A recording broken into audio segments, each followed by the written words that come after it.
we are moving towards barbarism and maybe fascism and a fascist mechanism of control rather than like socialism. Right now, let's take a look. Of the House of Representatives, and he has failed to take a stand where it matters. So if he won't...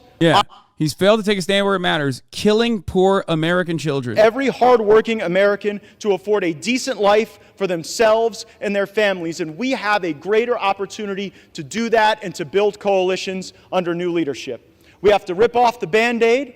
We have to get back on a better... Wait, he says we want to build coalitions under new leadership, but he's like ousting him because he collaborated with the Democrats. Pretty predetermined. And this one, I'm not so Something sure. he forced his hand into doing. I am sure that we've made the right argument. That this place deserves single-subject spending bills, that we should have 72 hours to read a bill, that something that spends more than $100 million shouldn't be put on the suspension agenda such that we can't amend it, and there shouldn't be secret side deals made on a continuing resolution to lump Ukraine in with border security. That is not right for Ukraine or border security because it fails to give either of those issues the dignity that they would require. But we can return that dignity to this House. We can get back on a better path. We can have single subject appropriations bills. We can set a budget top line. We haven't had a budget in this place since I was in high school. So let's get a budget. Let's get our act together. Let's get on with it. Let's vacate the chair. And let's get a better speaker. I yield back. Gentleman yields back his time. All time for debate has expired. Without objection, the previous question is ordered on the resolution. The question is on adoption of the resolution. Those in favor say aye. Aye. Those opposed, no. No. The noes have it. The resolution is, gentleman from Florida. I'd request the yeas and nays. The yeas and nays are requested. Those favoring a vote by the yeas and nays will rise.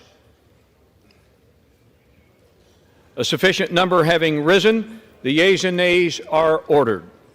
Pursuant to Clause 3 of Rule 20, the chair directs the clerk to conduct the vote by a call of the roll.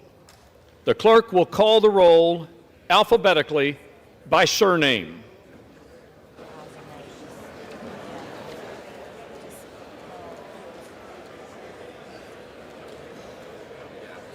What happens if they get rid of him? Then they need the same amount of votes to be able to vote in a new Speaker of the House.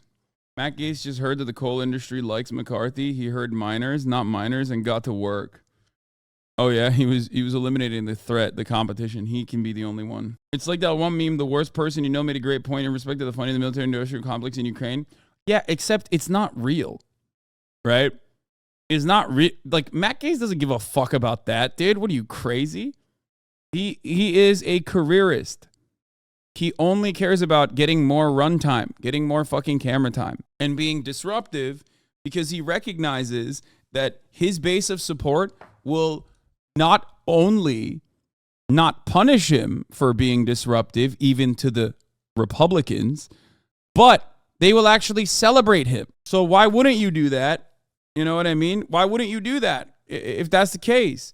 And given that there are plenty of constraints and plenty of issues with the way that Congress works, ultimately you can make reasonable points even if you have no genuine interest in making those changes, right? Shouldn't Dems be pro-unseating McCarthy to make the Republicans look more disorganized? Yes, they are. Hakeem Jeffries actually came out like a couple hours ago and said Democrats will not only, they won't stay out of it, they will actually vote against Kevin McCarthy. So he will be voted out in this process. So it's awesome. I mean, it's good. It's good overall for the Democratic Party, I would say, because it's chaos in the Republican Party, which is a fucking clown show. It's chaos caused by how many concessions they've made and how they have basically whipped their fan base into thinking that like all matter of obstructionism is actually good because the ultimate goal is to destroy the federal government.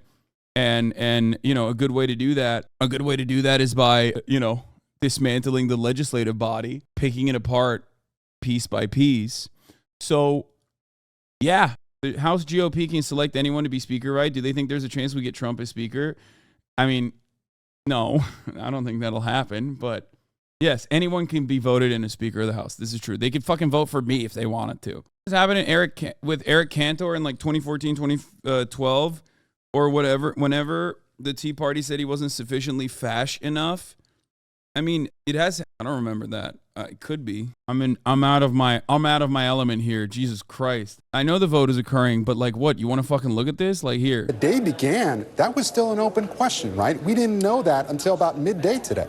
It was very much an open question. In fact, we didn't even know that this vote would be held today. McCarthy had the option to schedule it any time within the next 48 hours or so, but he apparently decided at some point this morning to rip off the Band-Aid. It was interesting watching these dueling interviews this morning from McCarthy and Jeffries around 8 o'clock, where they were both sort of saying they were going to talk to their members and let the chips fall where they may. McCarthy said that he... I mean, I don't like Hakeem Jeffries, okay? But would he be better than Kevin McCarthy? I mean, marginally, yeah. But I don't like him. I want to point that out, okay? I am not a fan of Hakeem Jeffries, okay? Not a fan. He is openly anti-progressive wing of the Democratic Party. He is Nancy Pelosi's guy. He has said insane things about Israel, like literally. He is probably one of the most like heavy-handed Zionist congresspersons we have. Yeah, he's just awful. But there was every indication leaving that conference meeting this morning, which sounded like a pep rally at times from the outside, the Democrats were going to stick behind their leader, Hakeem Jeffries, in this latest unprecedented historic moment on the House floor. You know, Garrett, we're going to come right back to you shortly, I'm sure. But first, I'm joined now by Republican Congressman David Valadao. And, sorry, some technical difficulties here. We're going to bring in the panel here.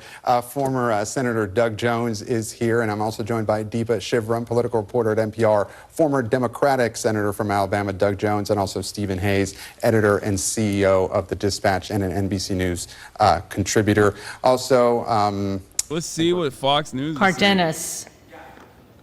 Yay. Damn, they cut him off. Kerry. Nay. Carl. Nay. Carson. Yay.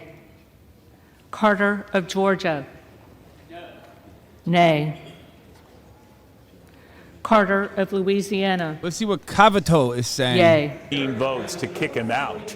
Then what happens? Let's say he Carter. doesn't survive this vote. What happens after that? Like you say, there'd be no speaker. We'd be in historic, territory here. Yeah, there's a little bit of difference. This is so perfect because, like, they can't even say anything about the Democrats in this situation because it's the Republicans that are doing this to themselves, which is why it's awesome. It don't even fucking matter. Boebert voted no for now. Oh, wow. Whoa, whoa, whoa, whoa, wow. The clerk of the House, at that point Cheryl Johnson, presiding over that vote because the House was not constituted. Here you have a constituted House. You have members sworn in. You have committees that can be stood up. And so that Speaker pro tem would preside. But by rule, what they're supposed to go to, the next act on the floor is to elect a Speaker. The highest precedence in the House is to elect a Speaker. You can't do anything else until you get a Speaker elected. And so once you get that, then you can go on. So no legislative traffic. And does that take a couple of days? Does it take a couple of weeks? We just don't know. But it took, 5 days back in January, Neil. Yeah, and 15 different votes here. I'm wondering, would they immediately proceed to that vote tonight? Again, this is in the event that the Speaker loses his speakership. This is the fly in the ointment because you have that Speaker pro tem, whoever that might be. They probably have a little more agility to declare a recess in the House, maybe adjourn the House for the day, but they can't do anything else on the floor until they elect the Speaker. So you're kind of in this cryogenic freeze at that point until you get a Speaker. That has to come first. Of these 11 or so Republicans who voted, bring us to this point. Is it possible some of them peel off and, having made the statement, go back and stick with the Speaker? Absolutely. I mean, Victoria Spartz, Republican of Indiana, we talked to her just a few minutes ago here, and she said she was still willing to give Kevin McCarthy, the Speaker, a chance. There might be a handful of people there, but again, there were 11 no's. So Kevin McCarthy said this morning, and maybe he was really telling us what he knew. He said, if there are more than 5 Republicans who vote against me, I won't be Speaker. So there were 11 on the procedural vote, kind of the test vote, a few minutes ago. If that number drops down to 5 or lower than that, then he probably survives. Sometimes members, on a variety of issues, Neil, they do something to protest a vote or something. They vote one way just to kind of, make their point known, and then they vote another way later on the actual issue, maybe on the procedural vote. This is the equivalent of that. We could be seeing that right now. But because we're in such uncharted territory, we don't know. I mean, I will say that there is a lot of antipathy among some of those members for Kevin McCarthy, who don't think he's done a good job. Right. There's a reason why he took so long to be elected Speaker back in January, and there's a reason why he didn't get elected Speaker back in 2015, Neil, after John Boehner departed. All right, Chad Pergram, thank you. You'll be monitoring that. Again, this is a roll call vote in the middle of that right now. 36 yeas to keep Kevin McCarthy in his job, 30 nays. I want to go right now to Governor Ron DeSantis of Florida, the presidential candidate. Governor, we had agreed to this interview, and very happy to have you, sir, under very different circumstances. What do you make of this? Well, Neil, down here in Florida, I think there's a couple things. One, when we take on issues, we don't do any political. Bitch, that's your guy. That's your fucking. That's your congressperson. And it's really all about that. And then the other thing is at the end of the day, it's all about the results that you are able to produce. And so we've been able to produce results by cutting taxes, by running surpluses, by paying down 25% of our debt. We're one of the few states where incomes are increasing. California, New York, they're decreasing.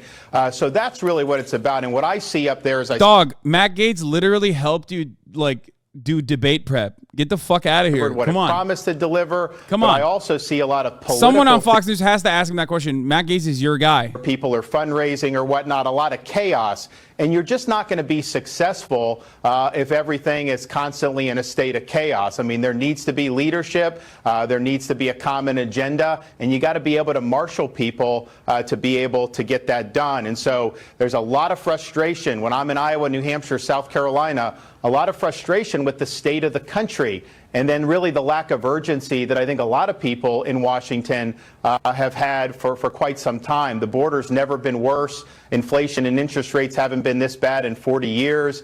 We have crime infesting cities. I was just out in the West Coast, Neil, for this debate, talking to people in Southern California. I must have run into 6 or 7 people who had told me they've been mugged in the last year. When has that ever happened? And that's normal in a lot of American cities. And of course, we have a bureaucracy that is out of control, that's been weaponized against the American people. So we want to see leadership. And I can tell you, as president, when I get in there, we'll provide the leadership. We're not going to provide chaos and drama. We're just going to provide an agenda that we can get done and turn the country around. You said that you would provide the leadership. Are you saying in the House Kevin McCarthy did not, and this is his comeuppance? Well, look, I was actually, Chad mentioned back in the day, I was one of the guys that opposed McCarthy before it was cool. Now you're in a situation where they haven't produced results, and that's just the reality. At the same time, though, I look at guys like Chip Roy, Tom Massey, Jim Jordan, and they're basically saying that there's not a plan to go forward with whatever Matt Gaetz is doing. And so I'm somebody, if I go down a road, I will deliver results for it. I'm not just going to do it and flail around. It's not going to just be about fundraising. I would have a plan in place to be able to deliver what I promised to deliver. I'm not sure that there's a plan in place on this. I guess we'll see as this vote unfolds. Now, you mentioned Matt Gaetz, your fellow Floridian. Of course, yes, come on. Initiated this process. Looks Drama. like he might succeed at kicking the speaker out. What do you think of him in this move? Well, look, when I see the Republican congressman pointing out that there's a lot of fundraising going on around that, that makes me uncomfortable when you're doing things You need to be doing it because it's the right thing to do. It shouldn't be done with an eye towards trying to generate lists or trying to generate fundraising. And so that is not the way I would operate. When we operate, we do what we think is right and let the chips fall where they may. You know, sometimes when you do the right thing, you do get more support, and that's just the nature of it. But that shouldn't be what's driving any of this, and I'd hope that that's not the case. You know, the reason why I mention it, Governor, is that much has been said that you know, Republicans are risking grabbing defeat from the jaws of victory here. They had, you know, control, albeit tentative and tenuous control of the House, and they're botching it right now. And a lot of people are looking at Mr. Gaetz as the reason for that. He has already kind of laid out the possibility that after your Florida term is up, and wherever you go after this, sir, that he wants to run for governor. What do you think of that? Well, look, leadership starts at the top, and so you have different members that go. But I think the leader has got to get people in line and try to deliver the victories. But I look at an issue like Engeron had posted a gag order on him because the former president was posting online what the judge deemed to be dangerous comments about the judge's clerk, his staff, what have you. What did you think of that? What do you think of that? So I have not seen that. I knew that there was something going on. What I will say is live breakdown. When you have the Attorney General of New York running for office saying she is going to, quote, get Trump, that is not the way justice is supposed to work. You don't go after somebody and then just scrutinize them and try to come up with something. And so what I would say... Yeah, currently as it stands, there are 11 GOP votes against tabling the motion to vacate so far. This needs 5+ all Dems to oust McCarthy from speakership. What happens if Ye wins? Does Bro just lose his job in 4K? I mean, he loses his position. He doesn't get impeached. He's still a representative. He is still the representative of Bakersfield, but he's just not the speaker. And the funniest part about this, of course, is that they just don't have an alternative as far as I understand. Gentleman from Florida is recognized. Yeah, the problem with my friend from Ohio's argument is that many of the bills he referenced as having passed are not law. We are on a fast track to an omnibus bill, and it is difficult to champion oversight when House Republicans haven't even sent a subpoena to Hunter Biden. So it's hard to make the argument that oversight is the reason to continue when it sort of looks like failure theater. I yield such... Gentleman from Florida is recognized. Yeah, the problem with my friend from Ohio's argument is that many of the bills he referenced as having passed are not law.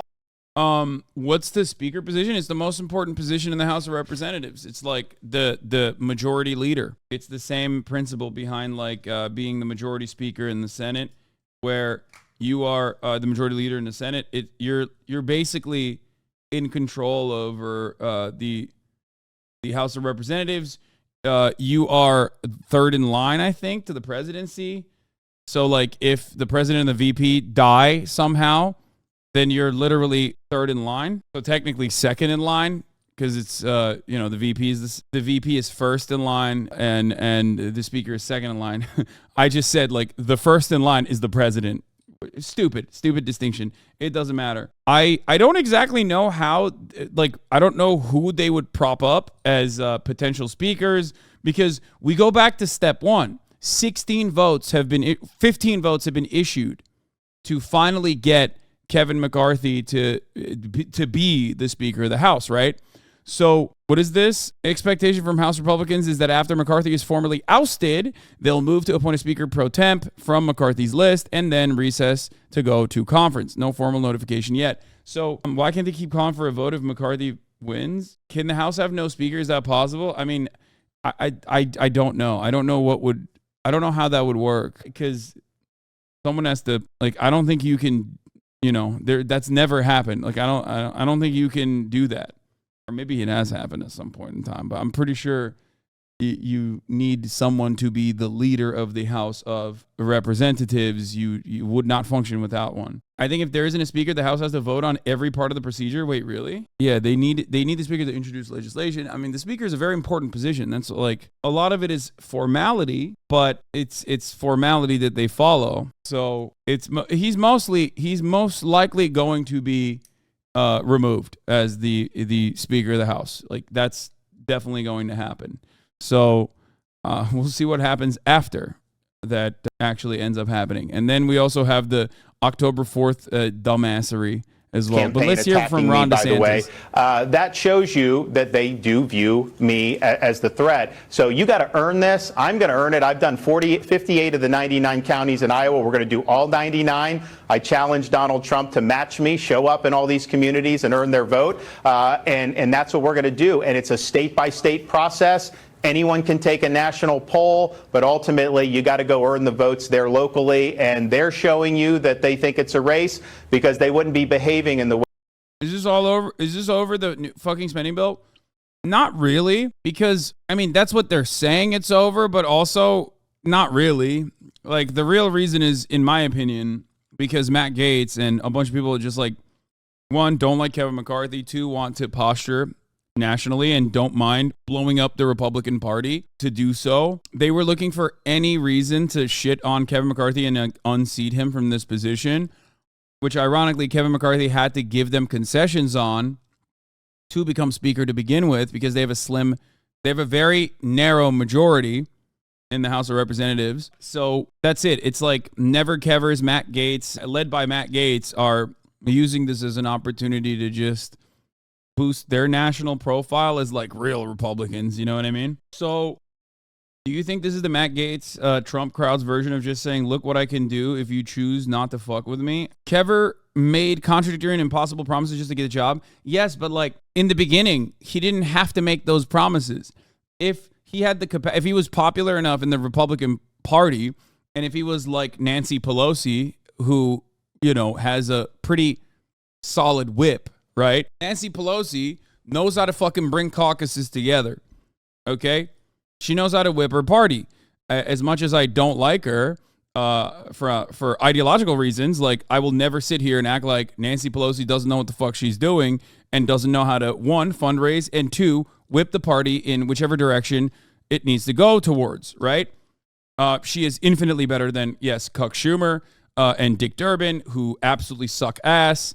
But they have to suck ass. It is by design for them to. The Senate is designed in a way for them to suck ass because there's always a rotating villain in the Senate that will inevitably throw bills, spike bills, and just like kick it off, and the Democrats will just go, oh, we have no way of doing progressive legislation. Nancy Pelosi, on the other hand, is very good, and just like Paul is very good at stock trading for unrelated reasons, of course. Paul Pelosi is just a very good stock trader. Anyone who says anything else is lying. Kevin McCarthy is not popular. He's just not well liked. He always wanted to be Speaker, and he's not good at shutting these dudes the fuck up. And the Democratic Party and the accompanying media infrastructure, like the MSNBCs and the CNNs and the New York Times of the world, absolutely will bully and eviscerate those who stray away from the whatever, like the liberals who control government at any point in time want, whereas the Republican media infrastructure actually is so good at obstructionist policies and just like crippling the legislative body and promoting people that do that, that, you know, people like Matt Gaetz will not be bullied out of their position usually. So it's the same spiritual problem that I have mentioned time and time again that the Republican Party is facing, which Ron DeSantis will not be able to solve, by the way. Yeah, the live count as it stands is 136 no's on ousting McCarthy as Speaker. 126 Dems have voted yes, and 0 Dems have voted no. 7 Republicans have voted yes as well. It's over. It's definitely Jover at this point. Andy Biggs, Ken Buck, Tim Burchett, Eli Crane, Matt Gaetz, Bob Good, and Nancy Mace voted to oust Kevin McCarthy. Yeah, it's Jover. It's for sure Jover. So if they can't oust him, what do you think Gaetz will pull up next? I'm sure he's got something to back up if all this fails. No. Why do you think the Dems refuse to leverage this to their advantage to try to work out a deal with Kev? Because why the fuck would you ever try to get a deal out of Kev? Kevin McCarthy is not going to deal with the Democratic Party. Kevin McCarthy is not going to deal with the Democratic Party at all. He's just There's no fucking shot that that would happen. I think this is the best of both worlds for the Democrats to just sit back and allow the Republican Party to fucking self-implode is the best thing to do in their situation. They're actually operating in the correct way because there's no alternative. I don't think that Republicans can easily find someone else, but I also don't think that Republicans or enough Republicans would ever vote for a Democratic Speaker of the House. They would get destroyed in the primaries. Like, there's just no shot that would happen.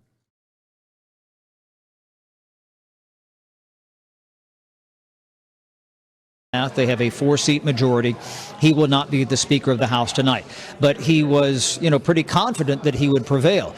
This is a tight vote right now, and we can't tell you the exact number because we don't know how many members might not vote.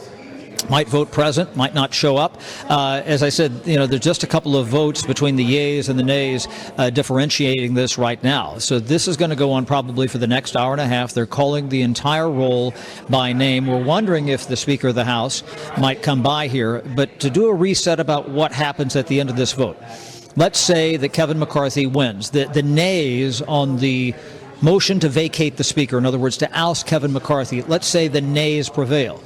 Then Kevin McCarthy continues as the Speaker of the House. If the yeas prevail, then Kevin McCarthy is not the Speaker.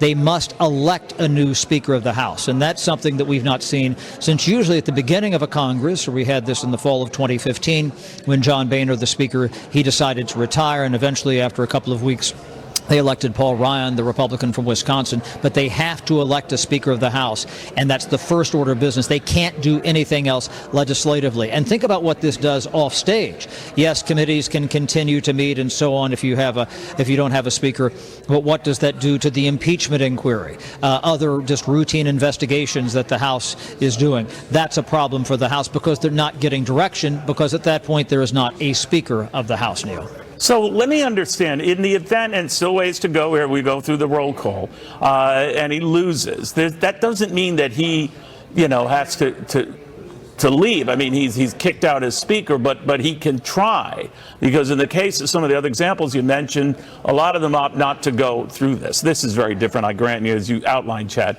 But he can try as he did back in January, and it went on and on and on, and 15 votes, et cetera. So that could happen as well, right? There isn't sort of like a fallback alternative yet, right? Right, but that vote is just as hard, if not harder, to win now than it was in January, because what it takes to elect a Speaker of the House, regardless if it's Kevin McCarthy or Nancy Pelosi or somebody else, it is an outright majority of all members of the House voting for a candidate by name. So right now, the membership of the House is 433 members. There are 2 vacancies. So that means there must be 217 members who support Kevin McCarthy if all members vote. It's not the most votes win. And if Kevin McCarthy has 10, 11, maybe 5 people against him, that is very challenging. I would note that in vote after vote in January for Speaker, with the exception of one roll call vote, Hakeem Jeffries, the Democratic leader from New York, he got all of his members to vote every single time. There was one time when David Trone, the Maryland Democrat, was absent because he had surgery that morning. But Hakeem Jeffries, he put up this kind of united front. And if you don't have certain people there, now it would be very challenging for Hakeem Jeffries to become the Speaker unless you lowered that threshold and had fewer than 433 members casting ballots. In other words, you get down to maybe the magic numbers 214, 213, 212. That's why it's hard to see. I would say it's like parliamentary algebra. It really is. You don't know what that magic number is going to be because you don't know how many people are casting ballots until you get to that roll call vote. It's very complicated, and that's why we don't really know how this is going to go right now. And right now, we've had a surge. I told you, even Stephen, just a few minutes ago, now there's been a surge right now where Kevin McCarthy was kind of ahead, back and forth. It's going to be a very tight vote down to the wire here. We might not know until the very end, and they might have to see if there are certain members who aren't here. Do they keep the vote open? Do they try to get them to Washington? I indicated that former House Speaker Nancy Pelosi is out. She went to California for the funeral of the late Democratic Senator Dianne Feinstein in San Francisco. So again, a lot of it is who is here, who's sick today, who has a doctor's appointment. You just don't know, because a lot of people did not expect this to come down the way it was. We didn't even know definitively until this morning that Kevin McCarthy was going to allow this vote to go forth. Matt Gaetz, the Republican from Florida, he initiated this process last night, and we thought that this might happen. You have to do it within 2 days, is the bottom line. And so it might have drifted to Wednesday or maybe Thursday at the latest. We didn't know until this morning that Kevin McCarthy was going to say, yep, let's go ahead. And I asked him this morning, I said, why, you're forging ahead, just rip the Band-Aid off. And he said, yeah, because I think it's the right thing to do. But again, Kevin McCarthy might have told us something this morning in that interview. He was confident that he would be Speaker, and he said, I won't be Speaker. The moderate hogs and also lobbyists are begging the Democrats to fucking save the Republicans, which is awesome. A handful of moderate House Democrats have received calls from Republicans asking them to vote to save Kevin McCarthy's job. One source describes those calls as begging. And also lobbyists too, because they're like, please help us. Leverage to get something, to extract some concession in exchange for their vote. That is the horse trading, as nasty as it can be here on Capitol Hill now. All right, if you can just stay there. Again, it depends on the total number who are voting. We think it's down to about 4 to 32 members who are voting. A simple majority. It is interesting to kind of see a similar situation play out in the UK as well, where they had this issue trying to fucking figure out like party leadership. It's odd that like Tories keep fucking destroying themselves. It's odd to see Tories destroy themselves like this in America as well, the American Tories and the Tories in the UK, because it's like, you already run the show, dog. Like, what do you mean? You've got like fucking 2 decades of austerity. You got everything you wanted in the UK. Same with conservatives here. You've gotten tax cuts for the wealthy, deregulation out the wazoo, very marginal gains, if any at all, being made in terms of like workers' rights and whatnot. And it's just, I don't understand it. Like, you are running the fucking country, okay? You have everything. Since both the Reagan-Thatcher era, conservatives have been winning, even when liberals, supposedly liberals, are in positions of power. Bill Clinton is a great example of this, where the Bill Clinton administration did so much neoliberal austerity and so much neoliberal trade deals that absolutely drove the fucking knife into the throat of the American working class, that I don't know. I don't know what more you want. You're doing everything. Conservatives are safeguarding scientific research from the denial of biology and the steady creep of political correctness. Michelle Donelan announces plans to depoliticize science at CPC 23. Kicking woke ideology out of science. And it's new Daily Show tweet. Refreshing to see Matt Gaetz fuck someone over 18. That's funny. I mean, yeah, that's a good one. I'll take that. That's pretty fair. No. Nay. Sorensen. Yes. Yay. Hold on, I got Pete. Soto. Yay. Yay. Spamberger. We are monitoring this vote Yay. right now. We have about 80 votes to go. And right now, more in the United States Congress want Speaker Kevin McCarthy to leave than want him to stay. Of course, that could change. We're still early in this process. Well, not too early. Larry Hogan is with us right now, the former Maryland governor. What he makes of this. What do you think, Governor? Well, it's kind of a mess, right? It's a train wreck. That might be an understatement. I don't know exactly how the vote's going to come out. It's very, very close, but it's not looking great. And I think we're going to see shortly how it turns out. But I think it's a sad day. I think it's Matt Gaetz is a disgrace that has done more to damage the Republican Party with his actions today than any Democrat ever could.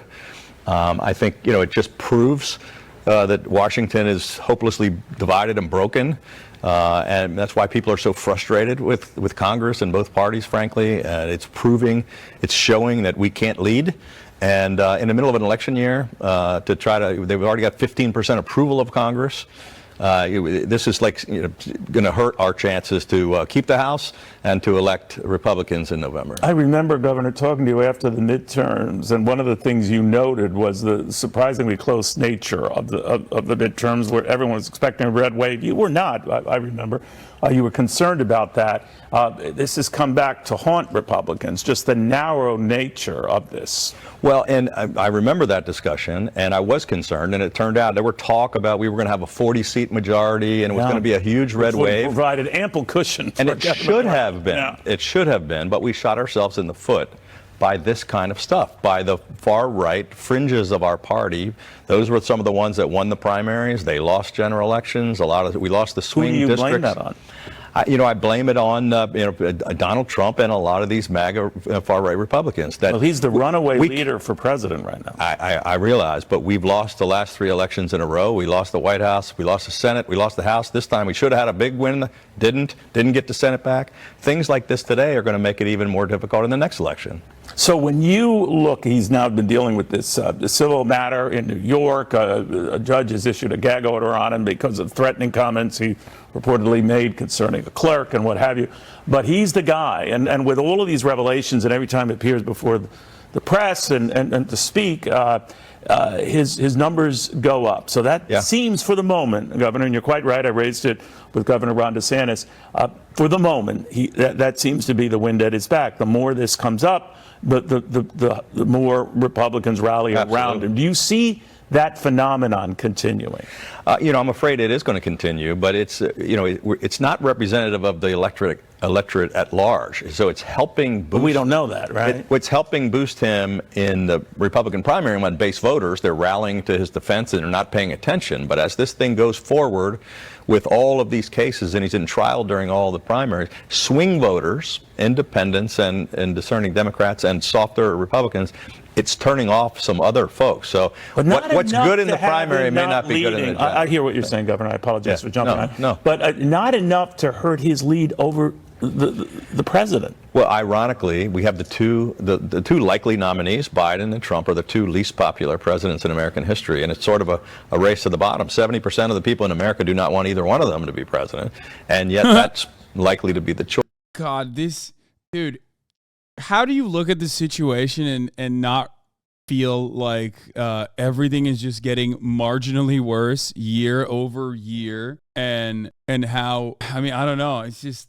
we are inching towards full, complete annihilation of Western liberal democracy, I feel like. And I'm afraid that since there is a serious absence of genuine labor-backed political movements, that we are moving towards barbarism and maybe fascism, and a fascist mechanism of control rather than like socialism.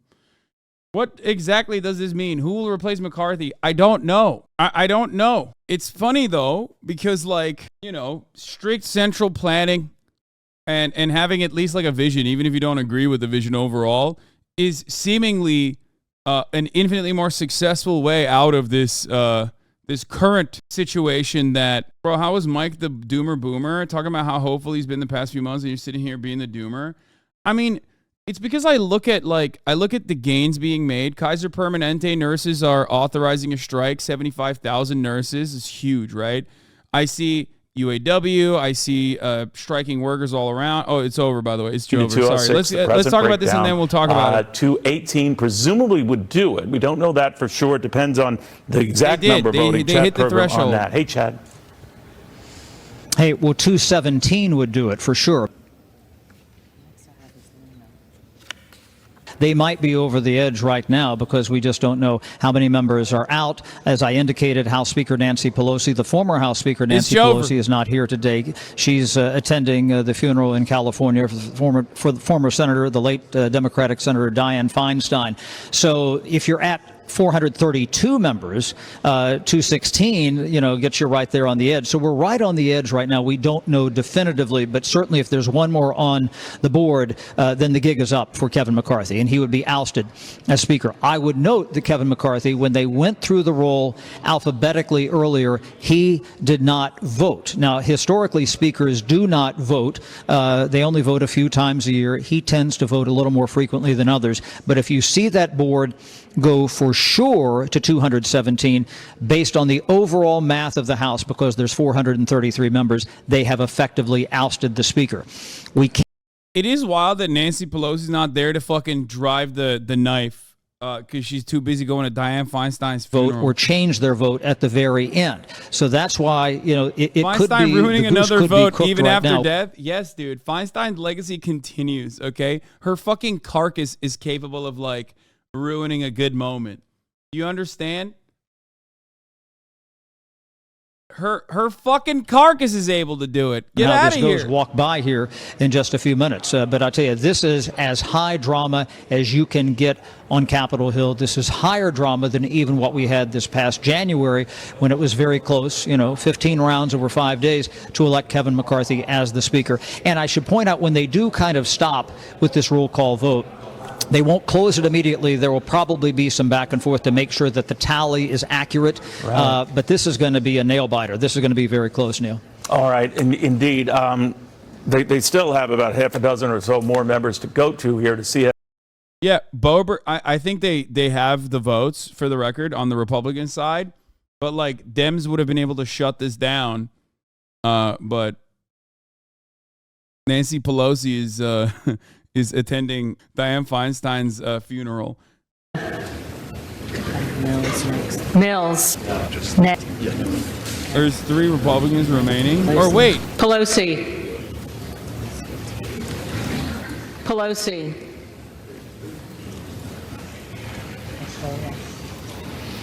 Peltola.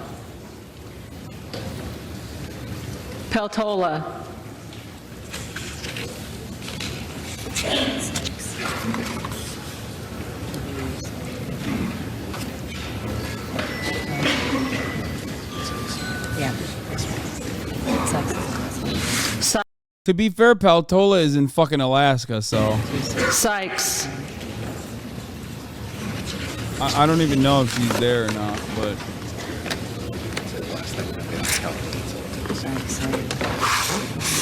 Are there other members in this body who have not been recorded or who wish to change their vote? Yeah, Peltola is not only in Alaska, but also her husband died in a fucking insane plane crash like last month. So, declared vacant. Here's Lester Holt. Good afternoon, everyone. We're coming on the air with breaking news and a major shift in power on Capitol Hill. The House just voted to remove Speaker Kevin McCarthy from his post in a high-stakes vote just now on the House floor. It comes after McCarthy, the top Republican, cut a deal with Democrats to avert a government shutdown over the weekend that angered some in his own party whose demands were dropped in the negotiations.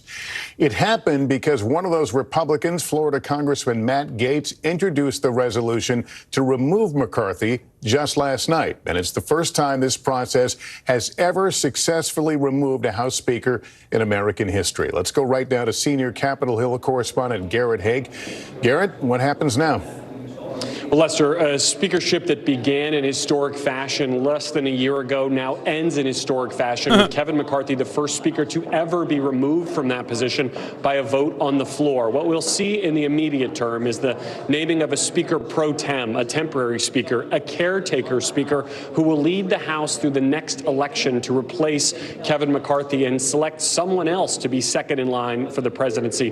This could be a contentious process as well. The speaker lost 8 Republican votes, along with every Democrat voting to vacate the chair. Do you think you would have predicted something? I mean, yeah, they never ever said that they were going to do this, and they did. An open question. The House will be largely paralyzed until that question can be answered, Lester. Is there a timeline for them to get this done?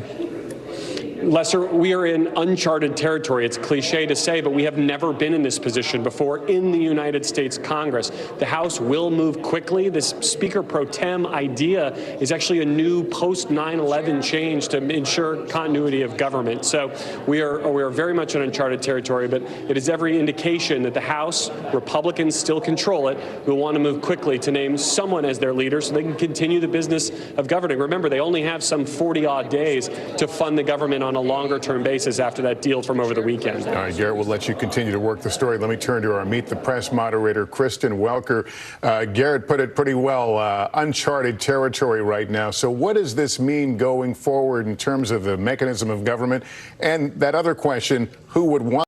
There's nothing funnier to me. I'm sorry, we're going to get to what this means for the government going forward, but there's nothing funnier to me than like trying to bully the Democrats to vote to save Kevin McCarthy. He's one of the names that has been floated about. But I think big picture, Lester, it really highlights the deep divisions within the Republican Party right now. The fact that this is happening after that showdown over trying to keep the government open. And the question becomes, what does happen next? Look, I've been talking to Republicans who are expressing frustration about what they're seeing on Capitol Hill. The fact that this is going on against the backdrop of 2024. They say, look, to the point that How does Garrett it was benefit just the making, Democrats to vote out McCarthy? What do you mean? It's the Republican Party rat fucking itself. Why would that not benefit the Democrats? Like, why would the Democrats care about the Republican Party destroying itself because they have a slim majority? You think anytime you think about anything, think about our assume what would the Republicans do in a situation if the roles were reversed, okay? If the Democrats operate in a similar capacity, that means they're doing a good fucking job, I think okay? the question and the concern within the Republican Party is, will this type of activity on Capitol Hill, what GOP candidate Mike Pence has described as chaos, by the way, today, will that take away from those high Kevin marks Subs in that they are shambles getting? right And now, yeah, from the perspective smoking of on the that voters, Kevin they are pack. looking at a series of somewhat chaotic Never Kevers events. The rising standoff up over the once debt again. ceiling, the near government shutdown, the GOP frontrunner who's facing 4 indictments. So the big question, could this mar them heading into 2024? All right, Kristen, thank you. For more, let's bring in our senior Washington correspondent, Hallie Jackson. Hallie, I'm interested in hearing your thoughts about the way forward and what this symbolizes for future speakers. Well, right now, let's do short-term, long-term, Lester, because right now the word that comes to mind is essentially paralysis, because that is what is happening in the House of Representatives until this gets sorted out. Garrett sort of made a joke, and I smiled a bit, uncharted territory. Get ready to hear those two words a heck of a lot over the course of the next several days, weeks, who knows how long, because that is where we are. We don't know if now former Speaker Kevin McCarthy is going to try to run for the speakership again. We know it took 15 votes. So you're saying it helps Democrats, but it fucks over the American people. House is deadlocked now for who knows how long. Countdown to shutdown in just 45 days. That is an insane fucking situation to put on the Democrats. Okay? Kevin McCarthy and the Republican Party internally caused this from the jump because of their slim majority. Okay? If they actually cared about the American population and not pushing for a shutdown, they wouldn't have literally tried to push for a shutdown and then did this to Kevin because he had no other option but to literally continue budgeting and continue funding the government for 45 extra days, dog. The fuck do you mean? It's insane. And more insane because we already had this conversation like 2 months ago where they said, okay, that's fine. You'll make some concessions to us and we'll promise, we'll do one of those like pinky promises where I fucking do this behind my back to not have this happen literally right now. But you can't do anything when you have an actual terrorist in your ranks. A terrorist who will not be punished by his own voters.